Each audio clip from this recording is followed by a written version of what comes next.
mendapatkan hati. Negeri ini memanggilmu kawan, belajar bergerak berbagi untuk negeri. Guru penggerak majukan pendidikan, guru penggerak menghamba pada murid. Kreatif rancang pembelajaran, hargai potensi, tingkatkan prestasi, lahirkan profil pelajar Pancasila. Belajar bergerak berbagi untuk negeri, kita menjalin kolaborasi.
Iya,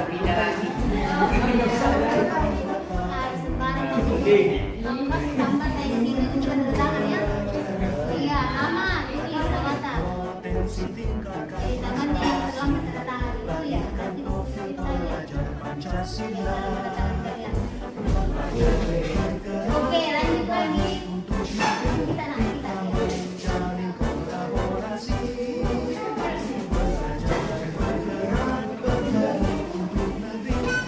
Apa kita tahu ya? Ibu Pertiwi. Oke, lanjut.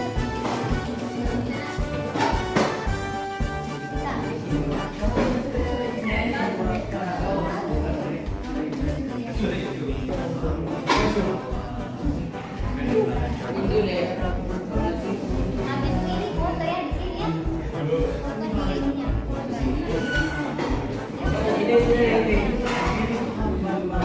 Foto bersama saja ya, berempat atau berlima kita tahu. Ya. Potensi tingkatkan prestasi. Pancasila. Siapa lagi?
Sudah.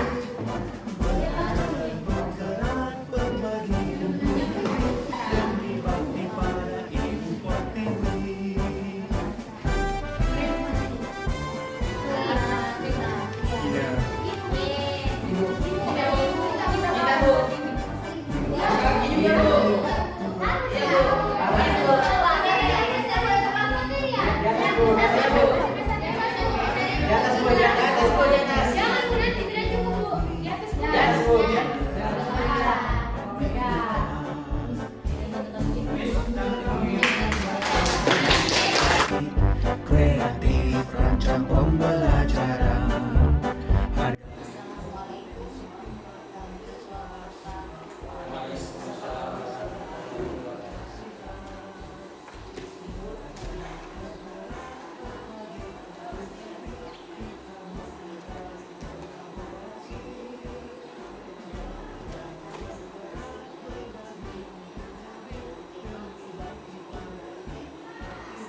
Pancasila. Saya Belajar bergerak berbagi untuk negeri, kita menjalin kolaborasi. Belajar bergerak berbagi untuk negeri, demi bangsa Ibu Pertiwi. Belajar bergerak berbagi untuk negeri, kita menjalin kolaborasi. sedikit melakukan masalah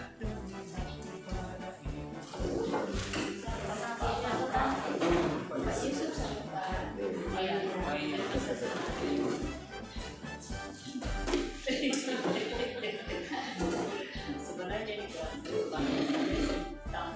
dibuatkan di waktu dirancungkan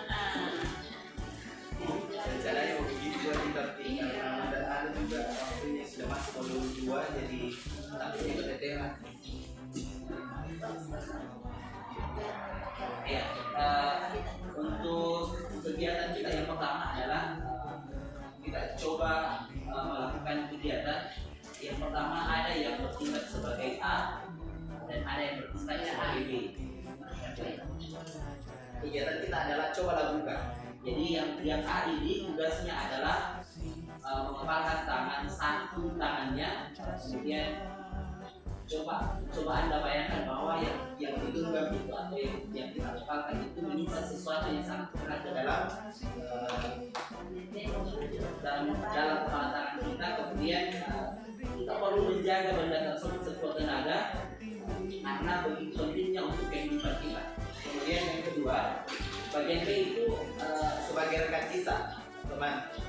Tugasnya adalah mencoba dengan segala cara untuk membuka kepala tangan yang kita lihat bisa dibujuk, boleh membujuk, boleh menghantarkan, tidak mungkin kita saling menghardik, kasih bang beloknya, bisa mengintimidasi, bisa memarahi, menggoda, menggelitik, bahkan menawari kita uang agar dapat bersedia membuka kepala tangan kita. Jadi ini adalah sebuah diskriminasi yang mungkin bisa kita lakukan. Sebentar kita akan jelaskan kira-kira apa makna dari kegiatan ini. Boleh dilakukan Bapak Ibu, silakan. Satu yang bertindak sebagai A dan satu yang bertindak sebagai B. Ya, ya. Waktunya singkat. Ya, boleh membujuk, boleh memberikan, ya boleh menghati atau boleh merayu-rayu.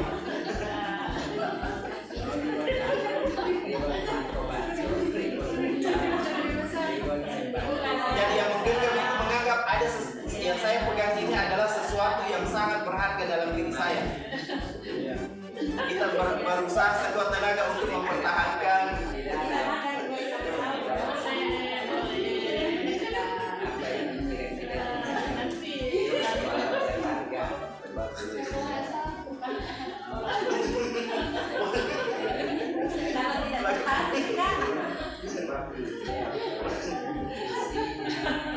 kan isinya ini adalah emas.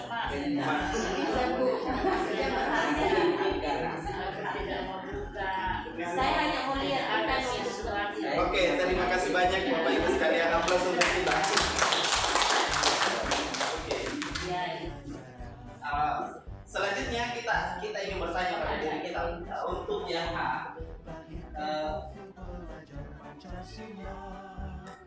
Untuk yang H, pada saat apakah Anda membuka kepala tangan Anda? Apakah A yang A tadi mau membuka dengan bujukan B itu tadi? Ya, misalnya itu tadi, kenapa Ya. tidak membuka? Kenapa tidak membuka? Ya. Apa alasannya? Ya. Kemudian apakah Anda yang Anda ini adalah A atau B menutup kepala tangan Anda? Mengapa? Apa alasannya? Ada yang berusaha membuka, apa alasannya? Yang berusaha menutup, apa alasannya? Kemudian dalam kegiatan ini sesungguhnya siapa yang memegang kendali atau kontrol? Jadi kalau dalam pasangan saya Iya. A yang memegang kendali. Iya, A yang pegang kendali. Karena tadi saya sudah berapa model saya tawarkan. ya. Saya tawarkan solusi, saya akan membantu baik secara sosial dan secara kedua saya akan kasih reward ini uang atau traktir bakso. Kita bisa tawarkan, tapi beliau tetap bersikeras tidak mau membuka. Ya. Berarti posisi kontrol sebenarnya ada di A. Jadi sesungguhnya begitulah yang akan kita lakukan dalam menerapkan budaya positif di sekolah kita. Yang peraturan-peraturan yang kita terapkan sesungguhnya itu harus kita munculkan dalam diri murid kita. Nah, inilah sebenarnya tentang apa namanya tadi designasi yang kita lakukan. Ya. Menurut teori yang Lester tentang teori kontrol, ini ada miskonsepsi tentang kita selama ini. Ada ilusi-ilusi yang kita tampilkan pada murid kita. Misalkan ilusi guru mengontrol murid. Jadi guru itu senantiasa mengontrol murid, ingin selalu membuat murid itu diupayakan bagaimana keinginan guru. Padahal sesungguhnya murid kita itu tadi berada pada posisi A. Dia mempunyai posisi kontrol. Jadi murid kita itu kita mungkin pernah merasakan murid kita di dalam susah sekali diatur. Karena dia mempunyai posisi kontrol. Ya, jadi agak susah kita mengarahkan karena memang dia punya posisi kontrol itu. Yang kedua, ilusi bahwa semua penguatan positif, efektif dan bermanfaat. Nah, murid tersebut itu menjadi tergantung pada pendapat sang guru untuk berusaha. Jadi murid ini tidak bisa berbuat sesuatu tanpa ada arahan dari guru. Karena selalu mengharapkan arahan dari guru, kira-kira apa lagi yang akan disuruhkan oleh guru.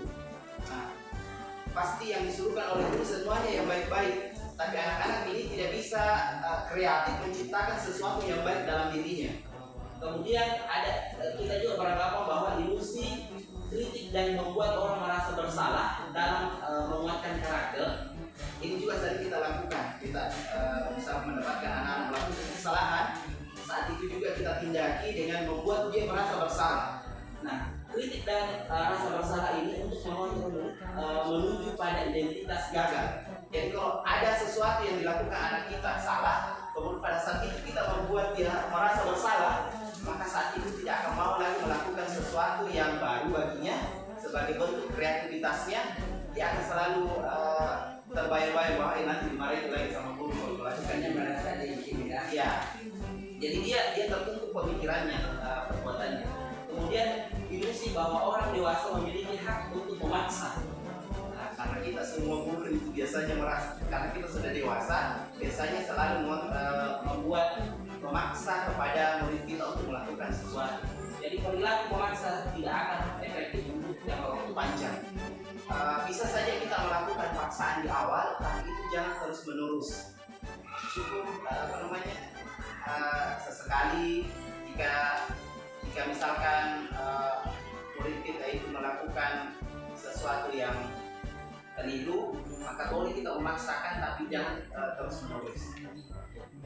Selanjutnya, bagaimana seseorang bisa berubah dari paradigma stimulus respon kepada pendekatan teori kontrol? Ya, ini menurut pendapat Stephen, bila kita ingin membuat kemajuan perlahan, sedikit-sedikit ubahlah sikap atau perilaku kita. Namun bila kita ingin memperbaiki cara utama kita, maka kita perlu mengubah kerangka acuan kita. Ubahlah bagaimana Anda melihat dunia, bagaimana Anda berpikir tentang manusia, ubahlah paradigma Anda, skema pemahaman dan penjelasan aspek-aspek tertentu tentang realitas. Itu tadi disuruh merubah paradigma ini. Jadi selama ini kita berpikir berpandangan bahwa anak-anak itu semuanya yang dilakukan salah, maka kita harus berpikir positif. Apa makna disiplin? Ya, makna disiplin ini adalah sesuatu yang dilakukan seseorang pada orang lain untuk mendapatkan kepatuhan, bukan ketidaknyamanan, yang dibentuk dari disiplin diri yang berasal dari motivasi internal. Jadi kedisiplinan ini sebaiknya timbul dari dalam hati.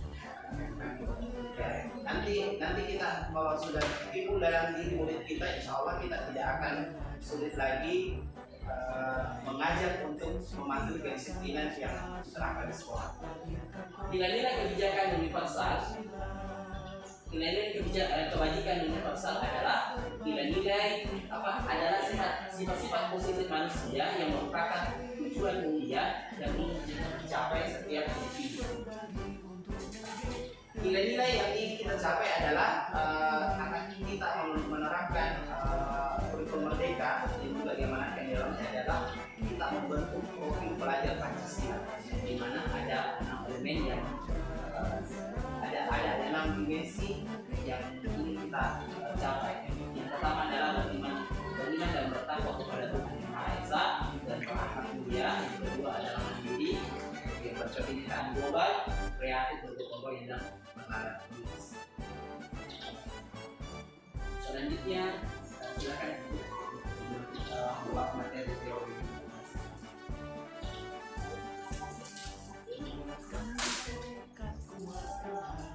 Jadi motivasi mencerdaya dasar ada pertama adalah benar dan tidak itu kadang siswa kadang siswa itu bisa jadi ini adalah dipaksakan dari kelemahan tidak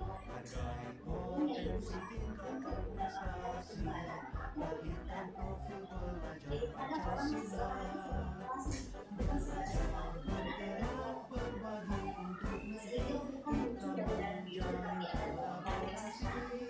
kemudian yang ketiga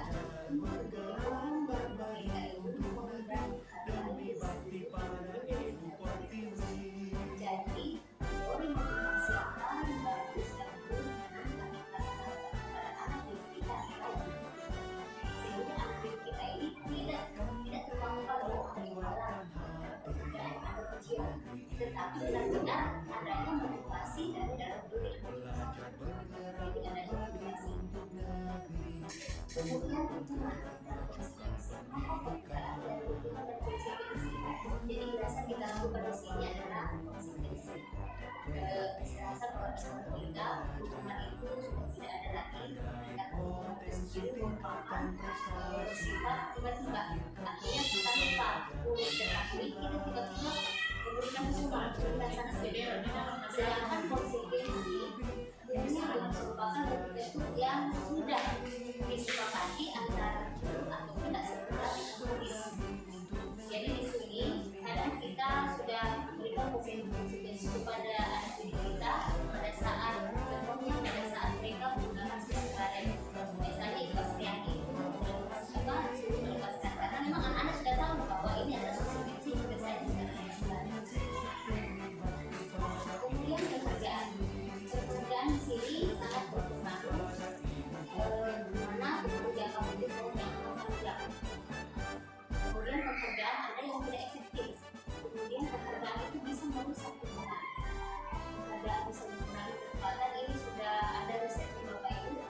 Kemudian pekerjaan itu menurunkan kualitas dan mematikan kreativitas serta penghargaan itu merupakan salah satu sifat bersyukur.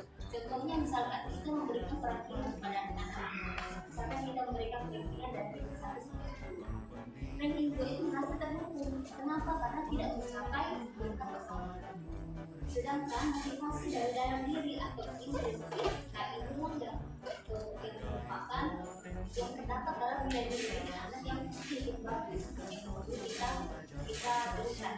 Artinya begini, penghargaan ini diberikan maka akan termotivasi dari dalam diri anak. Kemudian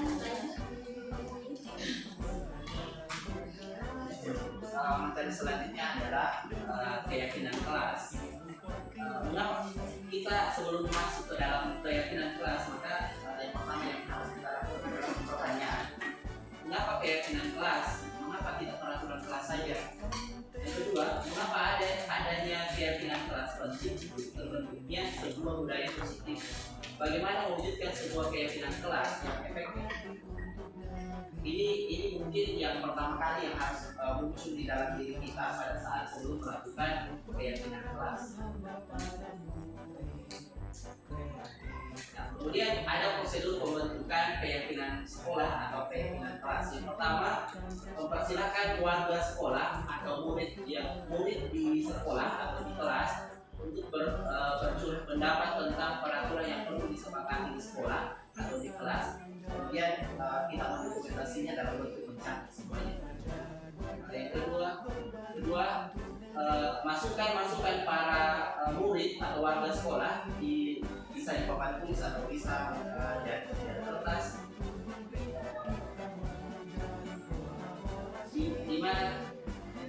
di mana semua anggota kelas atau warga sekolah bisa melihat hasil curah pendapat. Jadi semua pendapatnya itu diminta kepada siswa, kemudian didokumentasikan. Selanjutnya yang ketiga, disusun keyakinan kelas sesuai dengan prosedur pembentukan keyakinan sekolah atau kelas.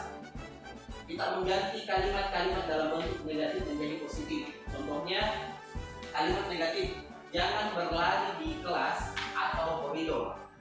Bentuk kalimat positifnya adalah berjalanlah di kelas atau koridor.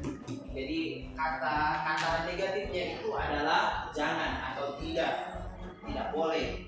Nah, biasanya ini juga apabila menggunakan kata negatif ini, biasanya anak-anak itu yang diingat bukan kata negatifnya, tapi pelanggaran yang misalkan berlari, maka dia akan berlari saja, melupakan kata negatifnya, sehingga kita diarahkan untuk menggunakan kalimat positif dalam membuat keyakinan kelas. Kemudian yang keempat, tinjau kembali daftar curah pendapat atau hasil yang diberikan anak-anak tentang atau murid kita tentang apa yang mereka inginkan. Dalam hal ini keyakinan kelas yang sudah dicatat, mungkin kita akan mendapati bahwa persyaratan pernyataan yang tertulis di sana masih banyak yang berupa peraturan-peraturan. Selanjutnya ajak murid-murid untuk menemukan nilai kebijakan atau kebajikan, untuk menemukan nilai kebajikan atau keyakinan yang muncul dari peraturan tersebut. Contoh, berjalan di kelas, dengarkan guru, datanglah tepat waktu, berada di bawah satu payung, yaitu keyakinan untuk saling menghormati. Jadi berjalan di kelas, mendengarkan guru, datang tepat waktu, itu semuanya masuk pada saling menghormati. Atau nilai kebajikannya adalah hormat. Ya. Kemudian keyakinan inilah yang dimasukkan dalam daftar untuk disepakati. Jadi kalau misalkan ada usulan dari kita mengatakan berjalan, mendengarkan guru, menghormati guru, maka semuanya itu masuk ke dalam daftar hormat. Kemudian kegiatan ini juga merupakan pendalaman pemahaman bentuk peraturan keyakinan kelas atau keyakinan sekolah. Kemudian selanjutnya, tinjau ulang keyakinan sekolah atau kelas secara bersama-sama. Seharusnya setelah beberapa peraturan telah disatukan menjadi beberapa keyakinan, maka jumlah butir pernyataan keyakinan akan berkurang. Sebaiknya keyakinan sekolah atau keyakinan kelas tidak terlalu banyak, bisa berkisar antara 3-7 prinsip atau keyakinan. Bila mana terlalu banyak, maka warga sekolah akan sulit mengingatnya dan akibatnya sulit untuk dijalankan. Kita cuma memilih dan memperkecil lagi keyakinan yang bisa kita tampilkan. Kemudian keenam, setelah keyakinan sekolah atau keyakinan kelas selesai dibuat, maka semua warga kelas atau warga sekolah dipersilakan meninjau ulang dan menyetujui dengan menandatangani keyakinan sekolah atau kelas tersebut, termasuk guru dan semua warga atau murid. Kita untuk menguatkan dokumentasi kita, keyakinan kelas kita tentang kesepakatan itu, meminta kepada murid kalau di kelas biasanya mungkin bisa diwakili oleh ketua kelas atau beberapa murid saja. Tapi yang paling bagus kalau semuanya menyetujui. Kemudian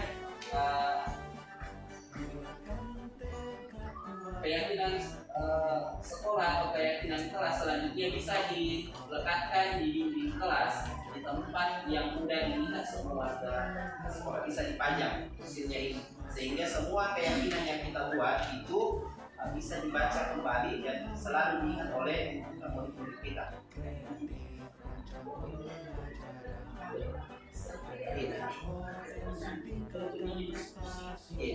Saya pikir itu program yang bagus. Saya setuju itu. Hanya saja dengan kondisi siswa kita yang sebagian besar mereka sudah terbiasa dengan orang tuanya. Dan kita di sini anak kita kadang kita berteriak-teriak tidak menengok bukan di rumahnya seperti itu. Iya, jadi kita juga harus memang menyiapkan beberapa cara menghadapi anak dengan satu dan kalau saya sebenarnya sepakat Pak, cuma pada saat kita mendengar ini yang bersisa dari mereka yang jauh evakuasi harus iya, sehingga kita emang harus mencari model. Kalau ini menjadi kesempatan, saya pikir oke, bagus, saya setuju itu bagus. Hanya saja memang juga kita dari komunitas yang kita warga sekolah ini masih bukan masalahnya teman yang tidak memahami sebenarnya kondisinya sekarang evaluasi masih ada atau laporan.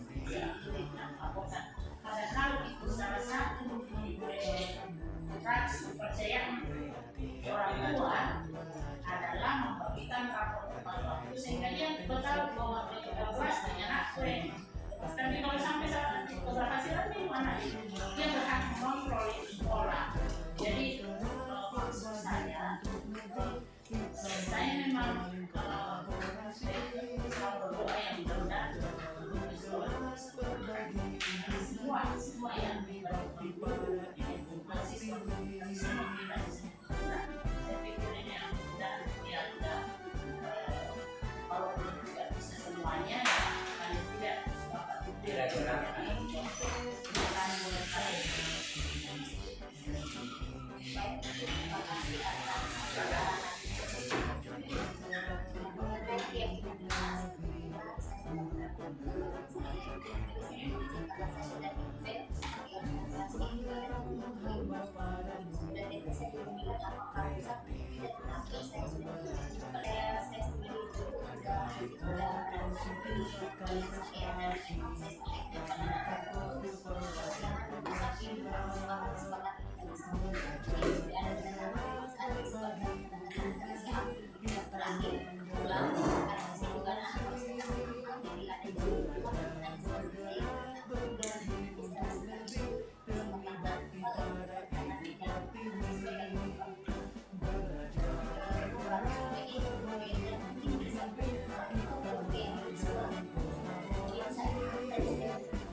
betul kondisi anak kita itu sebenarnya pada dasarnya dibentuk dari rumah.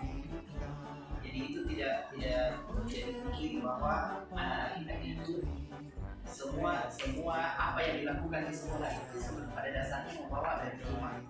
Kebiasaan yang negatif dari rumahnya biasanya dibawa ke sekolah. Hanya memang ini tantangan kita sebagai guru dan kami sebagai calon penggerak. Tantangan kita adalah bagaimana merubah sikap negatif murid-murid kita ini diarahkan menjadi arah yang positif. Tapi memang kita butuh waktu panjang dan komitmen. Dan terima kasih banyak Ibu pimpinan pendukung dengan sangat luar biasa dan juga memberikan waktu kepada kita bahwa ya kita memang harus hati-hati karena anak-anak kita ini kan bukan sepenuhnya dibentuk di sekolah, tapi memang sudah terbentuk sebelum masuk di sekolah kita. Tapi memang sebagaimana sudah dijelaskan ya kita berusaha mudah-mudahan dengan adanya program guru penggerak ini saya sih berharap masih banyak teman-teman yang bisa mendaftar supaya kita bisa betul-betul maksimal dalam menerapkan semua kondisi-kondisi yang diinginkan. Kita sebenarnya sudah mempunyai peraturan sekolah, tinggal itu saja sebenarnya yang dibuat menjadi keinginan sekolah. Saya yakin anak-anak kita juga sudah tahu tentang aturan itu, dan aturan itu kalau sudah dibuat menjadi keyakinan sekolah, saya tidak melakukan.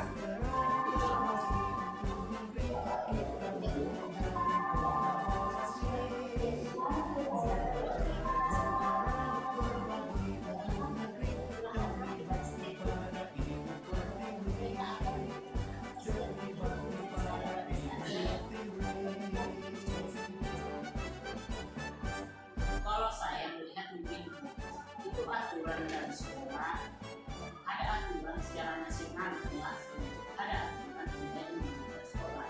Ini kan harus sinkron antara aturan sekolah dengan aturan siswa. Misalnya siswa curhat, Bu, saya tuh maunya masuk dan 9, ya tidak seperti itu kan? Sehingga kita mengcombine apa sih maunya siswa. Misalnya siswanya mau belajar di bawah pohon, oke. Tapi kalau panas matahari kan tidak semuanya setuju begitu. Ya, sehingga saya melihatnya bahwa antara kehendak siswa yang positif, ya, karena ada juga memang bilang ya saya mau nggak saya kan selalu bayangkan setiap kali saya mendapat siswa, iya itu alasannya terlambat karena terlambat malam itu, dan menurut saya tidak logis. Iya, nah apakah itu kita mau toleransi? Iya kan? Ini yang kita perlu pikirkan bersama. Dan itu bukan cuma satu orang, banyak dong. Ini pasti orangnya HP. Nah, tentunya kita harus kerjasama orang tua siswa. Tapi ada juga orang tua siswa sebagian yang kecil, mau gunakan apa? Saya panggil orang tua siswa masuk di ruang saya diskusi. Saya bilang orang tua juga harus mengajar saya waktu anak saya kecil. Saya ambil kemudian pokoknya saya ambil. Itu yang kita mau gali dari siswa apa sebenarnya maunya. Oh, ya kita bisa langsung. Nah kita kan mau kerjasama. Kalau kerja mau ikut, saya kenapa terlambat? Kita tak mau. Tapi situ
rasa aman,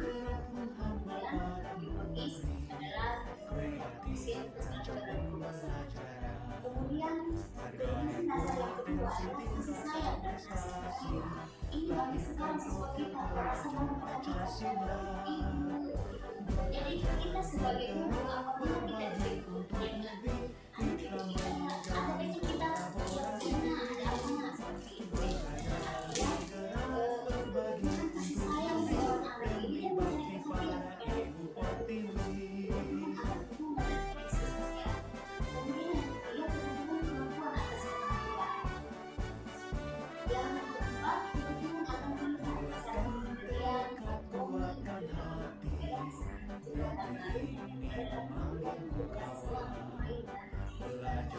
Jadi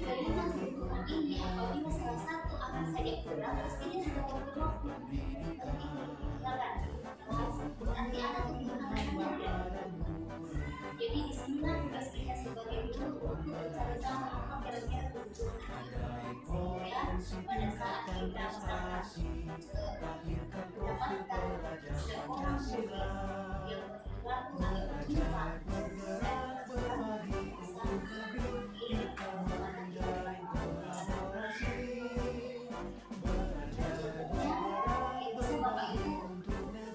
yang berperilaku agak menyimpang dan kira-kira kebutuhan apakah yang tidak tercukupi atau yang belum tercukupi jika seorang siswa mendapatkan itu. Aku tidak boleh senang sewaktu mengerjakan tugas. Katanya kelas harus tenang, tidak ada suara kan nggak seru jadi. Kira-kira kebutuhan apa yang saya bapak itu?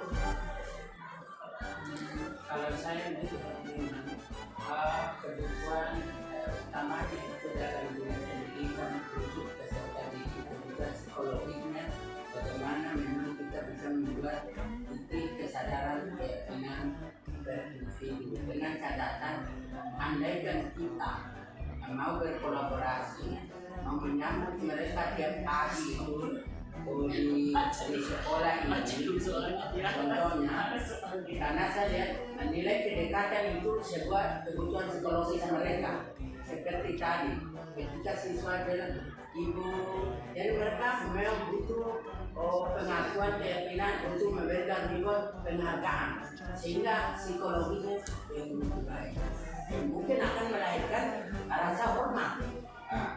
Salah satunya itu yang saya lihat karena seperti saya sudah 1 minggu ini saya sama ibu Asriati ketika kami berkahwin memang ada lahir kedekatan psikologis yang baik. Ada selip bagus ini datang ke pagi-pagi terus yang kita tambah lagi itu assalamualaikum. Jadi mungkin itu salah satu kebutuhan psikologis memang perlu kita kolaborasi dalam menguatkan mereka.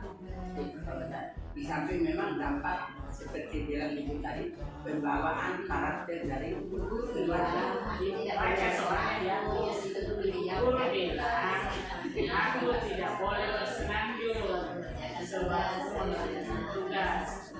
Nanya kelasnya Kira-kira diperoleh dari siapa? Apa yang tidak terpenuhi?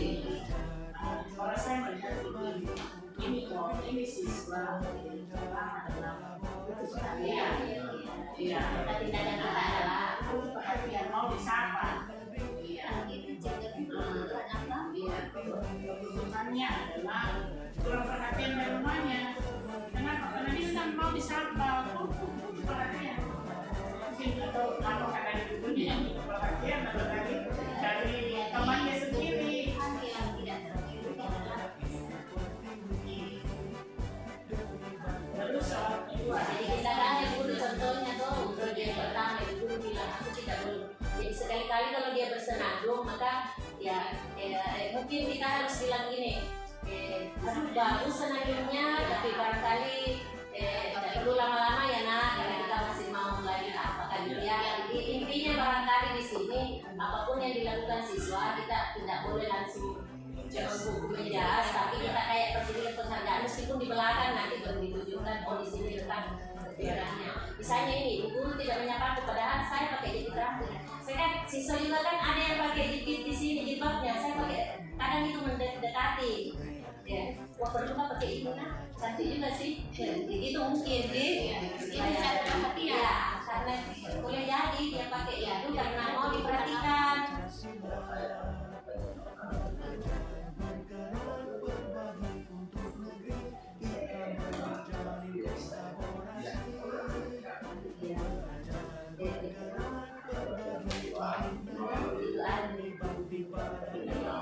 Kalau yang ketiga itu betulnya tak harus dirubah. Ya, saya merasa diterima. Kemudian yang ketiga ya, kita harus ganti-ganti model. Sebenarnya perlu pertama adalah inovasinya yang kedua kreativitasnya dulu, penguasaan kelas harus ada sehingga kita ada perasaan pusat. Jadi kalau ini masuk, Itu lagi. Nah, apa di sini sebelum masuk ini bicara iya. lagi gitu.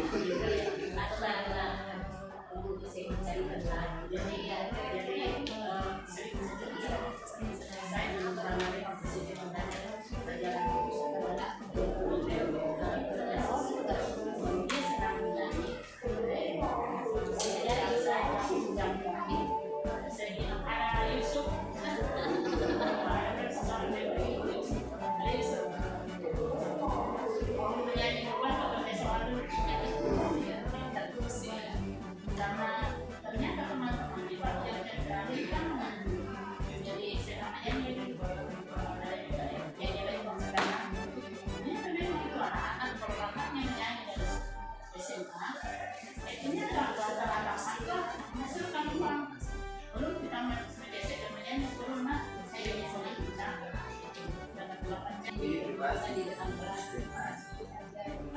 Penghargaan berarti kebutuhan dasar yang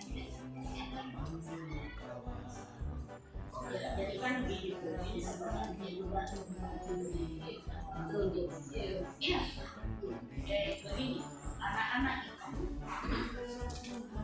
bilang tidak ada ranking hilang ranking di rapor tapi ketika mau mendaftar perguruan tinggi minta keterangan sekolah harus bikin lagi betul dia bikin yang saya bilang kadang tapi ini bagus inilah yang perlu memang kita kolaborasikan kita diskusi saja di sini dia pasti sebagian di atas ya tidak setuju dengan itu karena kalau berbicara tentang kebebasan dalam batas-batas kita ini persoalan banyak kita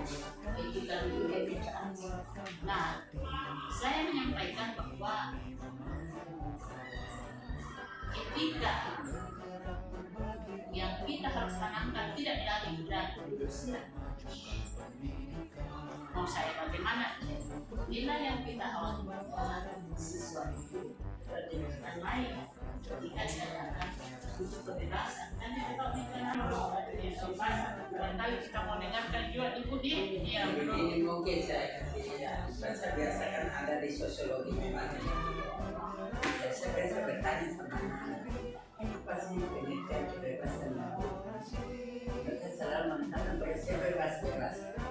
Sementara dikemukakan oleh pakar sosiologi dan pakar hukum, kebebasan itu berada pada titik aturan, titik limit, ada tingkat norma. Kebebasan adalah taat pada aturan itu menurut pakar sosiologi.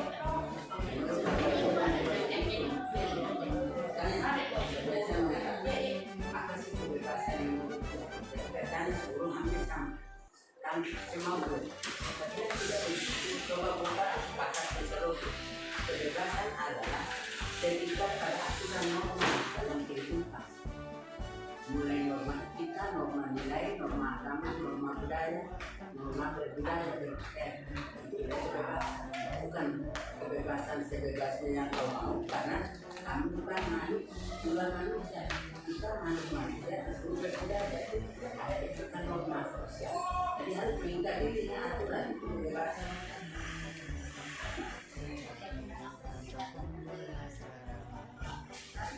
jadi membatasi merupakan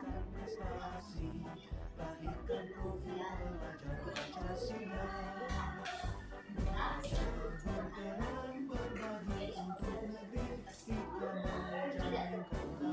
anak pasti akan kelas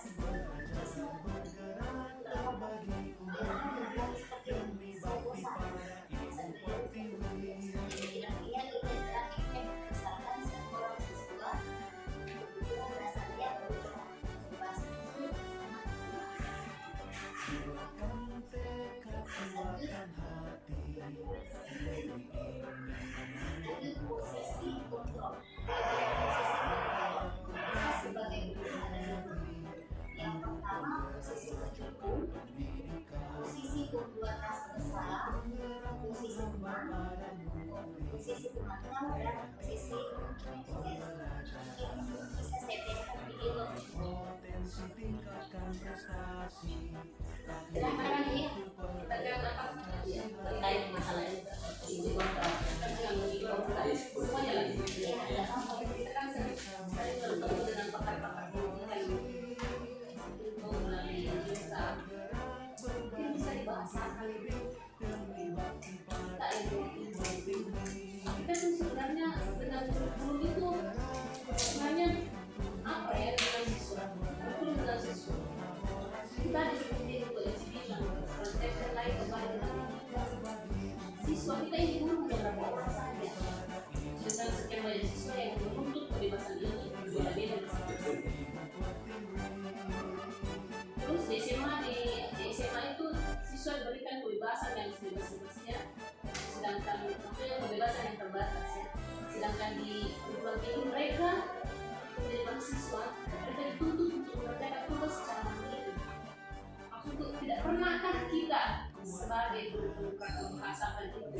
Apakah kurikulum ini pas untuk anak-anak SMA, pas untuk anak-anak yang sekarang berkaitan dengan etika? Karena etika anak sekarang itu berbeda dengan kita dulu. Kalau mungkin zaman kita yang sekarang yang dulu dipakai ini mungkin bisa, karena kita tetap terkontrol dengan norma dan etika yang dijalankan di masyarakat. Kalau anak sekarang susah. Kalau saya lihat dari sini. Terus ya kita ini khusus kontrol untuk membuat masalah. Kalau saya tergantung siswanya karena kondisi juga. Kalau untuk siswa sudah saya bujuk, saya sudah sering kali saya hadapi dengan tentang tidak ada perubahan sama sekali dia saya kan jadi banyak mau mata semua tergantung dengan situasi di tempat tersebut. Iya, terus tidak ada kan waktu disampaikan kepada pakar pendidikan. Tidak pernah mereka berpikir kita ini di daerah seperti ini. Kita di apa namanya? Ya, tidak sama semuanya di daerah-daerah yang sudah termasuk penerimaan siswa baru dengan sistem zonasi itu dari tahun pertama itu sudah jelas di atas lagi. Karena dia oke, ada yang pindah kakak dari tahun sebelumnya, mau tidak mau harus diterima karena aturan di sini itu saya tidak ada kan perubahan atau tidak pernah pakar pendidikan melihat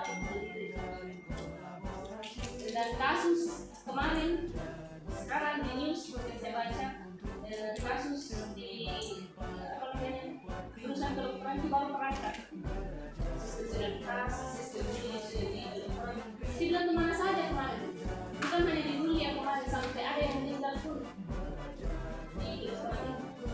Kenapa pakar pendidikan tidak melek?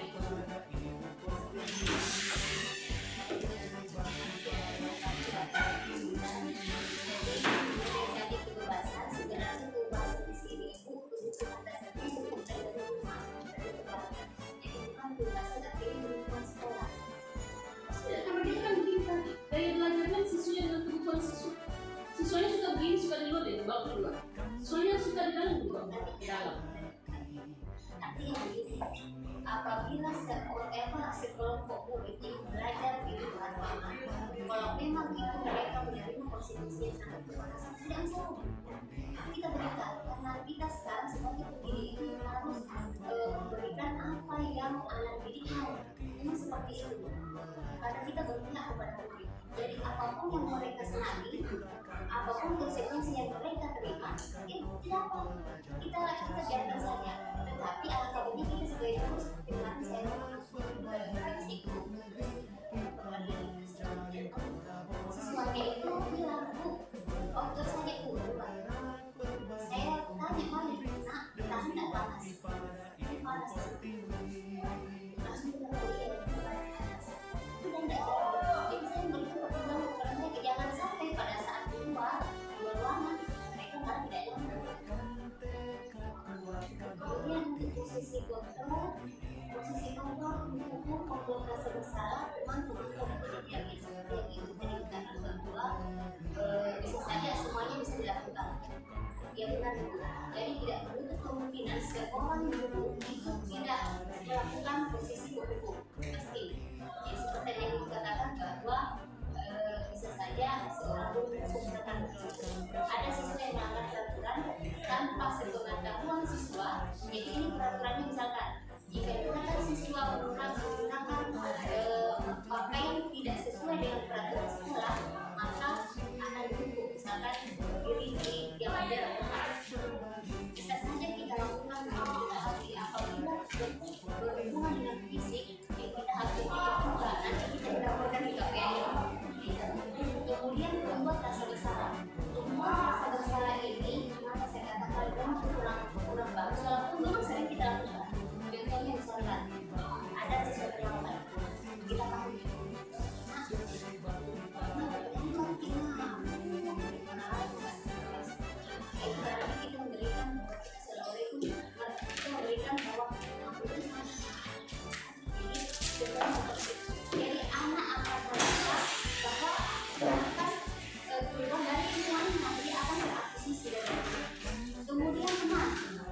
sudah yang awalnya.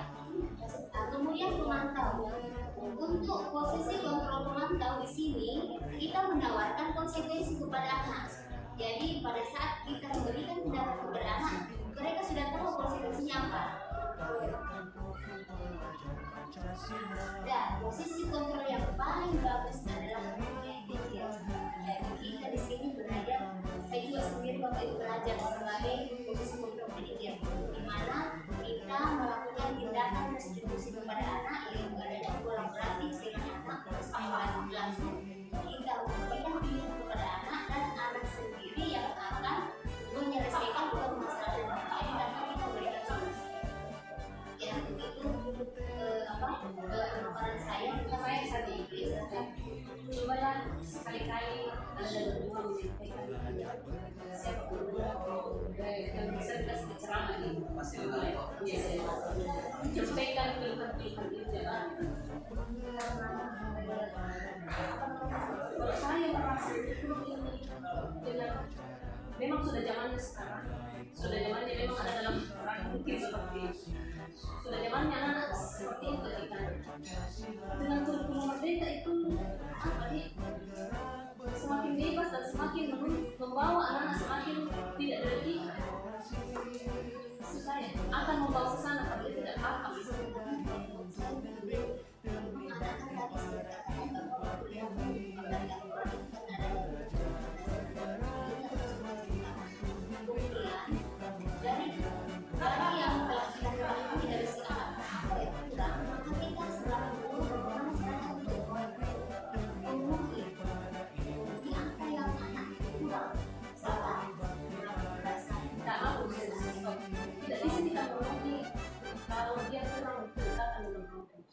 Sudah beberapa siswa yang saya hadapi, kedekatannya kurang dengan orang tuanya.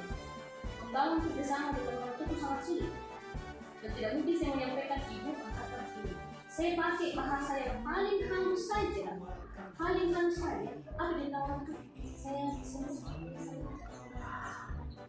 itu yang susah sebenarnya. Memang susah itu sekarang itu maka tentang besar kita sebagai anak sendiri itu kita harus berpihak kepada apapun yang dilakukan. Jadi kita harus berpihak kepada diri, bagaimana kita berkolaborasi dengan orang tua ini yang tadi kita pulang baik, setiap menjadi baik dan situasi terlibat. Saya menjadi biasanya tuh kayak saya melakukan salah satu manfaat. Dan memang pada saat kita mendapatkan siswa seperti itu, kita lakukan pendekatan persuasif. Ya mungkin bekal lebih tahu tentang Kalau misalnya dia dan memang prosesnya lama. bagi saya dari orang tua, kemarin lagi saya hadapi.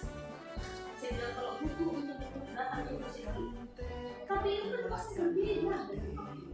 Dia datang ke saya, dia peluk saya menangis jadi sudah kasihan saya ikut menangis. Sudah itu saya tanya, saya bilang bagaimana? Enak tuh agak enteng. Kalau lagi datang sama ibu, dia bilang gitu. Datang lagi sama ibu, nanti saya bilang lagi, saya bilang gitu. Tapi kan selalu kembali ke rumahnya dia akan menghadapi dengan masalah itu lagi. Kita ini punya batasan untuk melakukan. Jadi kalau maksud saya mungkin bisa dikomunikasikan, dibicarakan sama pendidikan itu apa. Kalau pakarnya itu biasanya di Kalau instruktur itu harus beda dan memang ada karena ini saya lihat dari yang kita bilang tadi tidak ada sedikit pun menyinggung tentang bagaimana membuat anak berbuat tegas kepada anak. Semuanya memahami ya, betul. Hanya mau dipahami terus semuanya. Sedikit. saya tambahkan penjelasan dari Ibu.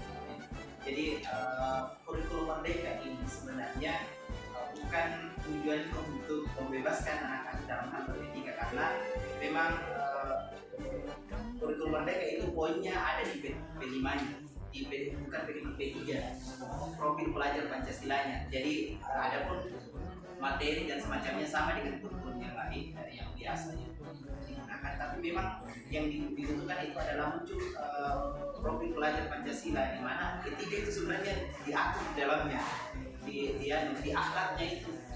Dan seharusnya itu yang kalau misalkan murid kita itu melakukan kesalahan yang keluar kebiasaan-kebiasaan negatif, itulah yang akan diarahkan menjadi ke kegiatan-kegiatan atau perilaku positif.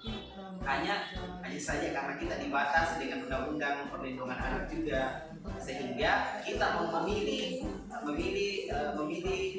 cara posisi kontrol juga. Kemudian cara menyelesaikan itu adalah mengambil perlakuan yang paling lembut, pendekatan positif, sehingga itu akan berefeknya lama, Bu. Maksudnya kita akan lama membina itu anak-anak, karena kita akan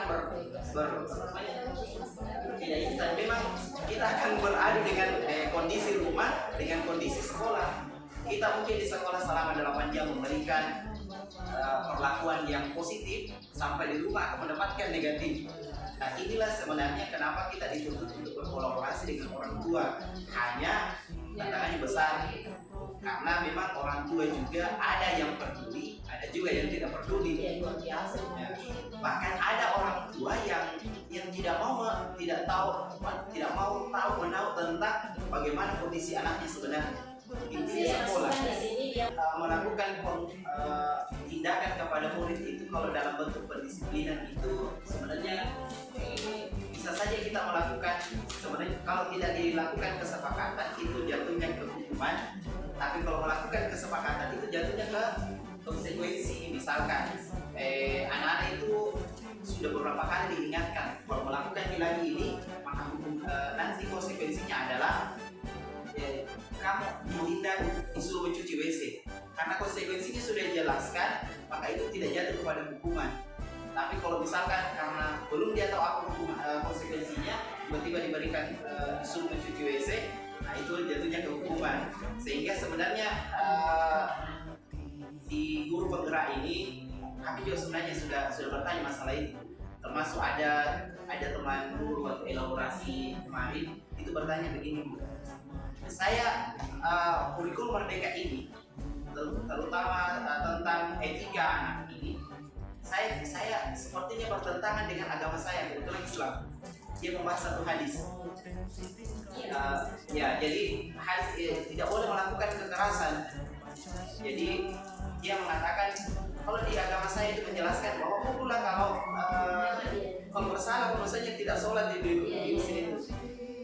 Jadi saat itu saya juga sebenarnya setuju dengan itu, tapi saya menyampaikan bahwa itu ada prosesnya. Makanya kita memang guru ini disuruh berproses. Prosesnya berdasarkan hadis itu adalah di usia 7 tahun diajak untuk sholat sampai usia ke 10 tahun. Kalau 10 tahun tidak sholat maka bisa dipukul. Artinya ada konsekuensi yang diberikan pada saat proses itu. Ada kesepakatan awal. Di awalnya itu diajak, dibimbing. Kemudian pada saat melakukan pelanggaran dan sudah tahu konsekuensinya bisa dipukul. Karena ada niatnya, berarti itu bukan hukuman tapi konsekuensi. Pasti artinya itu juga. Manajer di sini artinya saya potong tadi. Berarti manajer mungkin di sini maksudnya taruhlah misalnya kita udah kelas 1 belum masuk, tidak dapat siswa bolos atau terlambat masuk, kita kan nggak mengingat hal itu terjadi terus. Nah, pertama kali mereka lakukan, berarti saya mungkin menangkap maksud dari yang diinginkan di materi guru penggerak ini adalah memanggil itu siswa, kemudian kita tanya-tanya dan kita disuruh pilih, beliau disuruh memilih ini dalam arti anak disuruh pilih kalau kamu melakukan itu orang ya berarti itu restitusinya di situ lah. Ya, supaya dia tidak merasa saya dihukum lagi, karena kan maksudnya kalau kita tidak tanya kan pembiaran juga kan. Iya.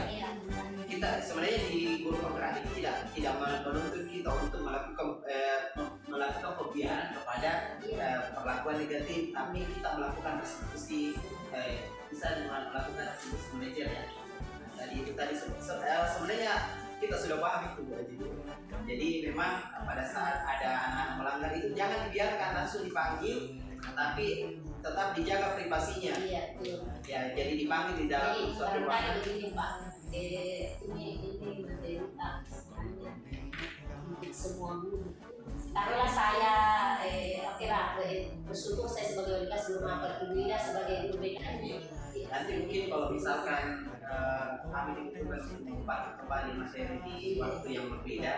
Maksudnya saya Bu, kita karena adik-adik tidak semangatnya itu saya luar biasa juga di info. Maksudnya banyak di sekolah ini kan banyak adik-adik baru yang mungkin masih paling yang caranya mendidik, caranya memberi nilai. Kalau kita ini mungkin yang sudah banyak umur, maksudnya kan sudah banyak. Bagus kan? Kalau untuk kami siap kan ini ceritanya kalau kami diminta untuk membuat materi ini di semua teman-teman. Mengajak toh. Ya ini bukan berarti kami lebih tahu, Betul, tapi iya. ini mengikuti Mengajak, apa yang diajarkan. dan bahkan mencari solusi seperti apa kira-kira menghadapi siswa kita yang bisa ini. Iya. Jelas supaya Iya, kurikulum merdeka tidak ada semua yang negatif dirubah menjadi positif. Tapi begitu datang mamanya, hati-hati di jalan di sebelah kanan, begitu datang mamanya, woi datang ke mobil, sini kok. anunya sebenarnya juga ini apa untuk berlaku di keluarga kita juga betul. Sebenarnya iya. Kata mamanya dia, woi nanti datang ke mobil, sudah negatif tuh. Tapi begini Bu, kalau misalnya oke lah kita guru-guru karena sering mendengarkan dan selalu dituntut ini, biasanya kan perlakuan kita ini karena saya pernah ibu di suatu saat suami saya di keuangan ketika kita datang kumpul kan ada perkumpulan kadang kita disuruh kumpul suami istri satu keluarga besar pernah itu dia bilang begini ada beberapa kali buat yang bagian itu bapak anak itu guru coba lihat anaknya begini artinya ada sebagian masyarakat kelompok masyarakat yang mengerti memang kita ini ibu dan guru itu biasanya ada dampak positif yang lebih di anak-anak kita dibanding yang bukan guru. Dan saya biasa akui itu kan saya suka itu bisa tentang besar buat saya itu menarik sekali ini Bu. Tapi saya harapkan lebih banyak lah kita ya kan maksudnya baru beberapa tuh. Sini saya Bu untuk mengetahui apakah ini anak juga. Kemudian untuk segitiga restitusi ini sebenarnya ini cocok sekali untuk sebenarnya semua guru, tapi yang paling pas itu adalah guru yang paling sering berkomunikasi dengan murid yang bermasalah. Misalkan BK. Ini teori segitiga restitusi ini paling cocok sekali. Dan berkaitan dengan materi posisi kontrol, biasanya kita mengambil pada posisi kontrol manajer. Ya kita ini wali kelas juga. Wali kelas sebenarnya semuanya guru karena guru itu sebenarnya akan selalu bersentuhan langsung dengan murid-murid kita yang baik yang bermasalah ataupun yang tidak bermasalah. Kemudian segitiga restitusi ini ada 3 tahapan. Yang pertama menstabilkan identitas, kemudian yang kedua validasi tindakan yang salah, kemudian yang ketiga itu menanyakan keyakinan. Kalau menstabilkan identitas ini awalnya kita pada saat mendapatkan murid kita itu dalam kondisi bersalah atau melanggar peraturan, maka kita bisa mengambil peran memanggil murid kita itu kemudian menanyakan kenapa melakukan kesalahan itu. Jadi itu langkah-langkahnya. Ya kira-kira kita tanya sebagaimana kita sudah jelaskan tadi. Apa masalah? Kenapa kita lambat?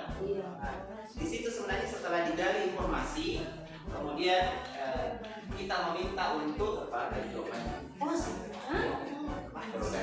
Dari kelas jadi kan. Memang mau diganti kelas 11 ini mau diganti. Mungkin ada tabel terancam. Ada masuk ya. Terus kalian tidak masuk di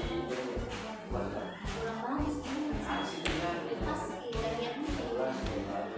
Ya, harus bisa langsung. Supaya dia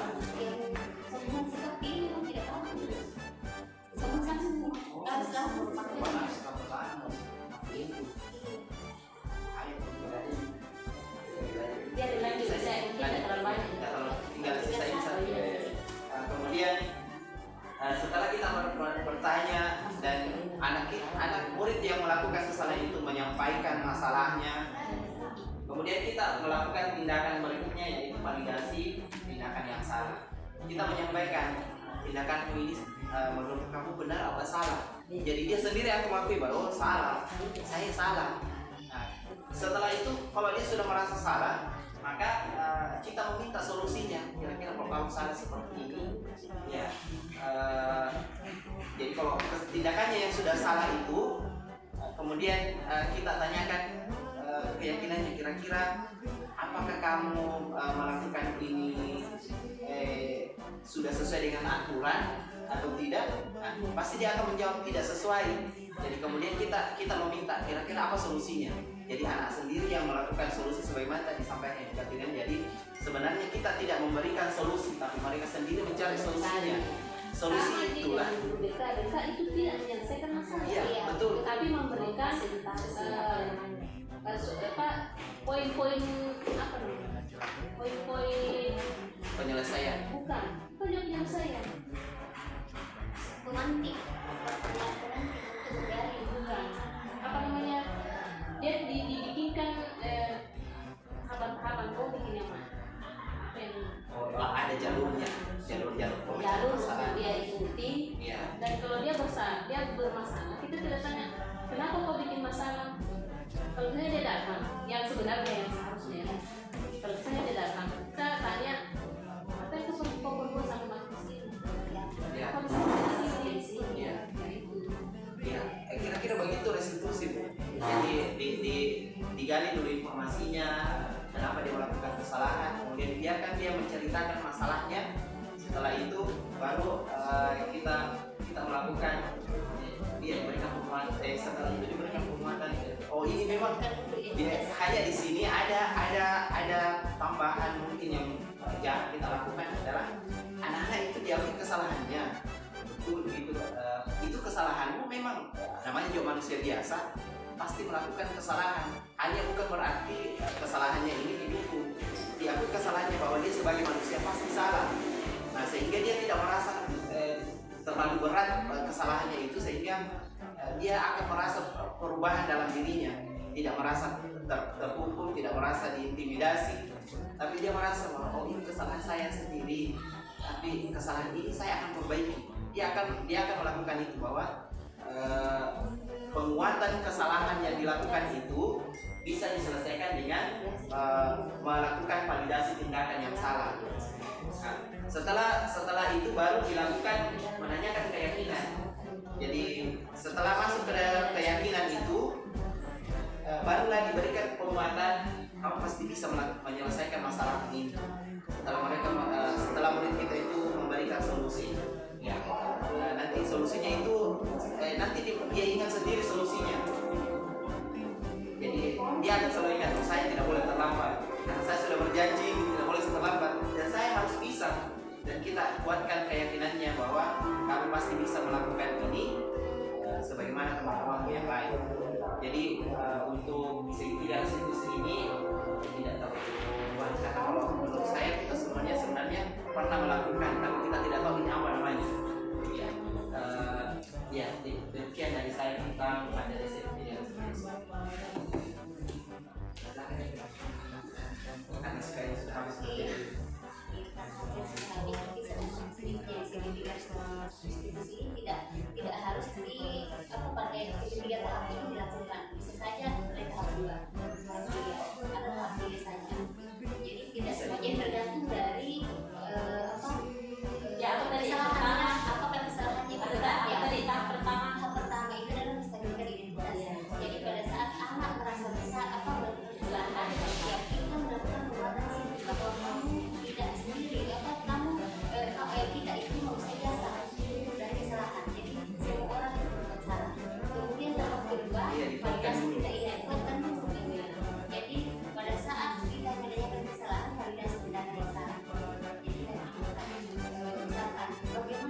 Bapak Ibu sekalian, karena materi kita sudah selesai.